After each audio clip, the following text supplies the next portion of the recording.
sebelum saya menyampaikan, ada satu soalan sering saya terima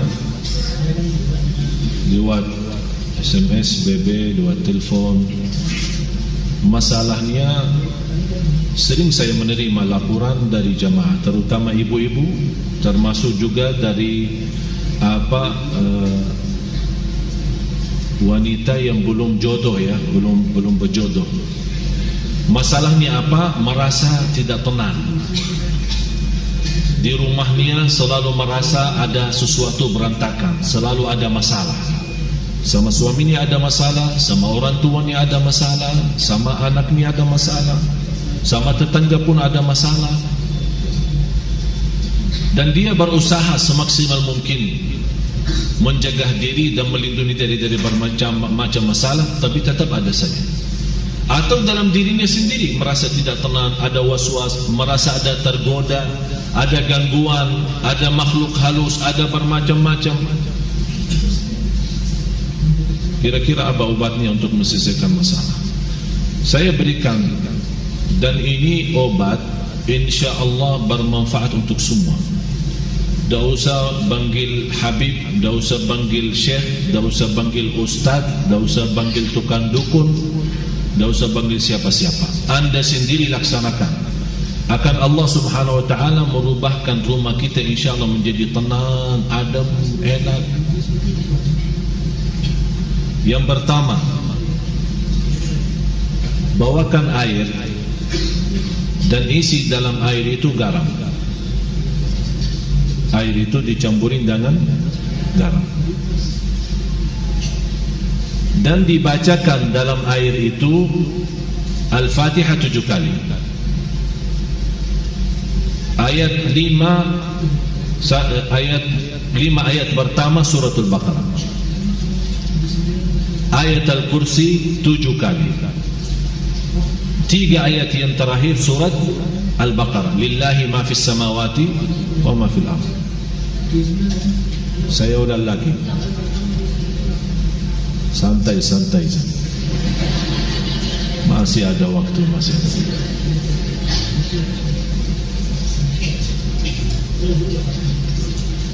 Air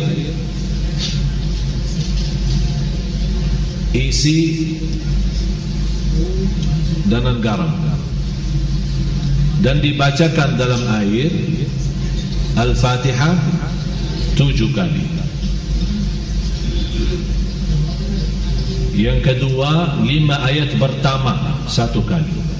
Dari Alif Lam Mim sampai wa ulaika hum al-muflihun, 5 ayat. Yang ketiga, 7 kali ayat Al-Kursi.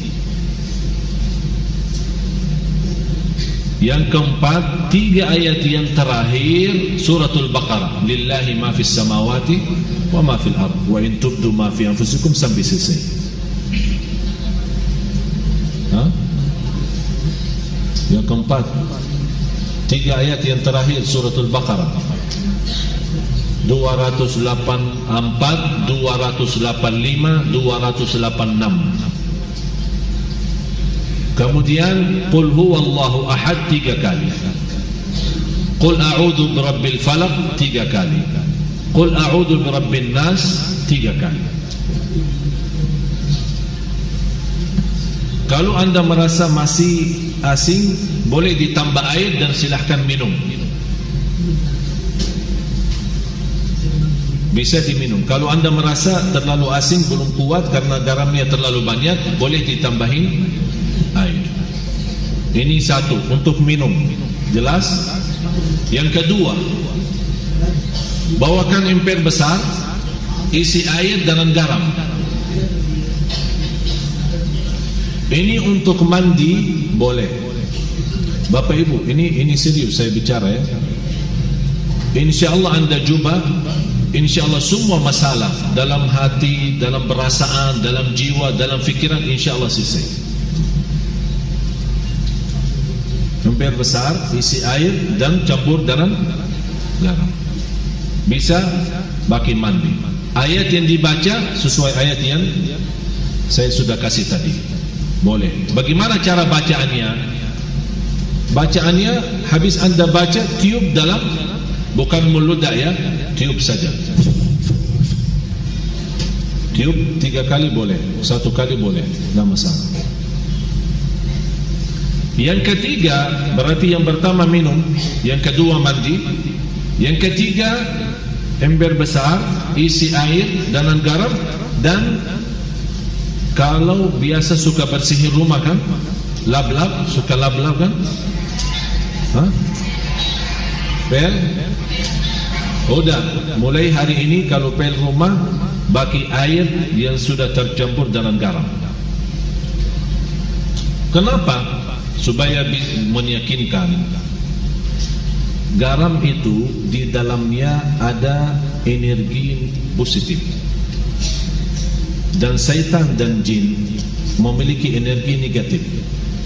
Jadi kalau kita bersihin rumah dan lap-lap rumah itu pel rumahnya dengan air dan tercampur dengan garam, syaitan tidak bisa masuk rumah itu. Apalagi kalau kita baca ayat Al-Kursi. Termasuk boleh mencucikan mobil kita, motor kita, boleh dengan bacaan seperti ini. Dan saya sampaikan begini karena sudah berkali-kali ada yang memberitakan soal rumahnya ada banyak masalah, saya tidak tahu apa. Dan mohon maaf, selama saya di Indonesia, mohon maaf ya, orang Indonesia terlalu banyak was-was. Jadi kalau merasa ada sesuatu, Ustaz, kayaknya ada di rumah apa-apa, padahal tidak ada. Tidak ada. Oleh karena itu di Indonesia cepat paling laku usaha tukang dukun. Laku cepat. Seperti ada seorang ibu, kasihan, maksud saya kasihan, kalau kita mampu mengobati diri, mengamankan rumah kita, kenapa kita minta tolong orang lain? Inilah sudah saya berikan cara, insya Allah aman, insya Allah yakin, dan tidak ada dalamnya syirik. Itu yang paling bahaya. Ada seorang ibu kemarin minta sama saya tolong untuk masuk ke rumahnya, karena habis saya isi tabligh akbar di salah satu daerah di sini di Jakarta tidak jauh, dan dia minta tolong sambil nangis, ibu maaf saya tidak bisa, kalau mau masuk ke rumah berarti semua jamaah minta masuk ke rumahnya. Jadi lain kali ini saya sudah berapa lama tidak bisa masuk ke rumah saya. Kenapa? Ada banyak hantu. Sambil tolong Syekh datang. Barangkali dalam datangnya Syekh terusir ini hantu. Ini juga masalah sebenarnya. Ucapan hal seperti ini memiliki keyakinan kalau seorang syekh datang hantu bisa terusir, itu sudah punya fikiran salah. Cuma sekarang ini bagaimana saya mengobati masalah ibu ini? Saya terima, saya datang. Terus ibu apa cerita rumah ini? Ceritanya saya pernah didatangi seorang kiai, katanya kiai, katanya. Tapi begitu dia masuk ke rumah, dia langsung berkata, Bu, di rumah kamu ada banyak hantu. Mulai dari situ saya takut. Jadi saya minta tolong para kiai lain, tidak ada yang mau datang ke rumah saya. Malah saya bertambah takut. Akhirnya ada seorang dukun yang mau bantu, tapi dengan syarat dia mau membacakan apa, saya tidak tahu mau baca apa. Setiap 1 ekor jin keluar 250. Setuju ibu itu, oh boleh, tapi saya cuma ada 500. Udah, saya bantulah, saya masuk dulu, saya mau lihat berapa ekor ada. Masuk tukang ini apa namanya, dukun itu habis baca-baca apa, alhamdulillah ibu tidak banyak, cuma 5 aja. Jadi saya baca-baca keluarin 2 karena ibu mampu bayar 500. Kalau nanti ibu sudah sanggup lunasin lagi, nanti saya datang lagi usir yang tersisa. Dan kasihan ibu percaya. Sampai sekarang dah mau masuk ke rumahnya, sampai saya ketemu dan disuruh saya masuk. Jadi ibu sekarang yang tersisa cuma 3 ya. Karena katanya 5 kan, yang terusir 2, tinggal 3. Terus ibu membayar ke saya berapa? Tidak apa-apa, saya ikhlasin, tapi yang penting bantulah. Udah begini aja, saya masuk, ibu tunggu di luar. Kalau dengar suara saya berteriak, berarti saya lagi berantem sama mereka. Terus saya masuk. Begitu saya masuk ke rumah, saya panggil ibu sini. Baru masuk ya, saya jujur saja tidak lihat apa-apa. Bu, saya sudah periksa rumahnya, aman. Begitu saya baca Al-Fatihah, kaget 3 jin itu keluar lari. Padahal tidak ada jin, tidak ada apa-apa. Terpaksa saya bohong supaya menghilangkan keyakinan dia yang sudah cukup parah, sudah lama. Alhamdulillah, baca 1 kali bu, sudah hilang semua. Terima kasih je. Berarti aman sekarang, tidur.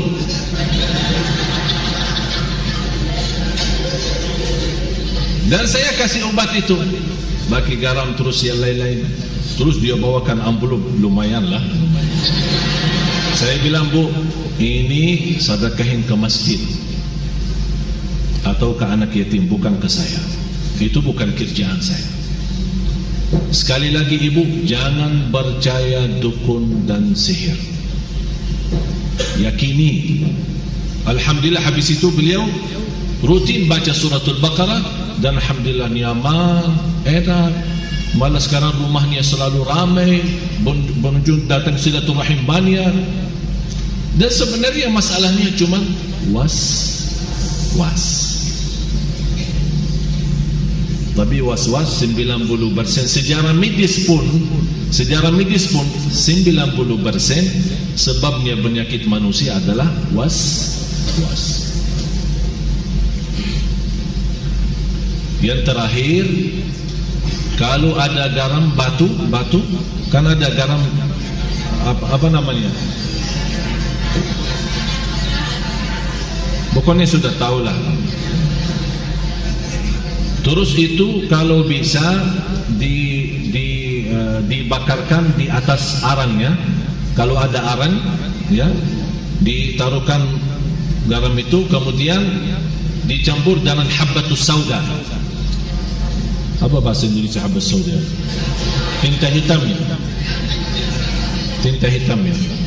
Hah? Udah habbatus sauda, semua sudah faham. Dan insyaAllah dengan asapnya, subhanallah, kalau kita coba, jangan takut, akan pertama akan apa istilah, meludak ya, ada suara keras ya. Jadi jangan takut tuh dibom rumahnya, jangan takut. Ini insyaAllah dengan suara ini, subhanallah, jin dan syaitan semua lari, dah kuat. Dan insyaAllah apa yang saya sampaikan ini insyaAllah bermanfaat banyak. Ini semua Bapak Ibu ikhtiar, tapi semuanya harus kalbu kita yakin kepada Allah subhanahu wa ta'ala. Dan itulah Allah subhanahu wa ta'ala memberikan, kata Rasulullah SAW, Allah menhalalkan bermacam cara obat, silahkan, kecuali berobat dengan cara syirik, tidak boleh.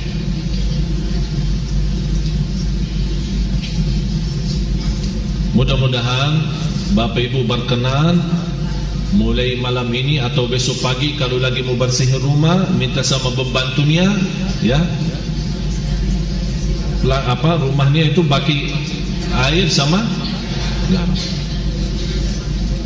InsyaAllah dijauhkan oleh Allah SWT dari godaan, dari penyakit, dari bahaya waswas, dari jiwa tidak tenang. InsyaAllah semua bisa diatasi dengan izin Allah Subhanahu wa ta'ala.